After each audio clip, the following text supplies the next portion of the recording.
High, আবার চলে আসলাম নতুন একটা ভিডিও নিয়ে।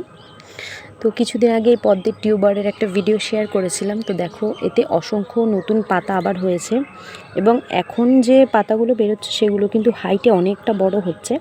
তো কিছুদিন আগেই এই টিউবারে একটা কুড়ি হয়েছিল। তো দেখো, কুড়িটার বয়স হয়তো 5 থেকে 6 দিন, কিন্তু কুড়িটার সাইজটা অনেকটা বড় হচ্ছে এবং রঙটাও আস্তে আস্তে খুলছে।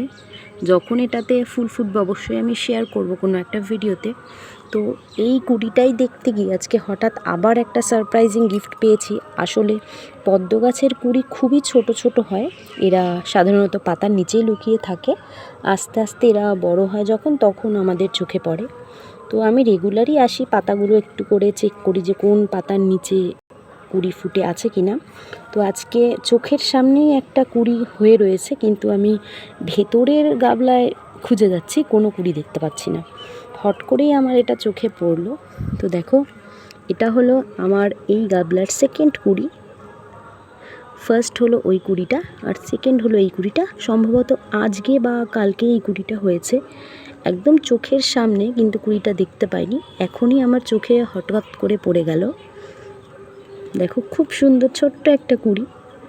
আশা করছি এরপরে এই গাবলায় অনেক কুড়িতে ভরে যাবে। ভিডিওটা আমার এই অবধি ছিল। ভালো লাগলে একটা লাইক, কমেন্ট এবং পারলে আমার ভিডিওটা শেয়ার করে দিও। তো দেখা হচ্ছে নেক্সট কোনো একটা ভিডিওতে।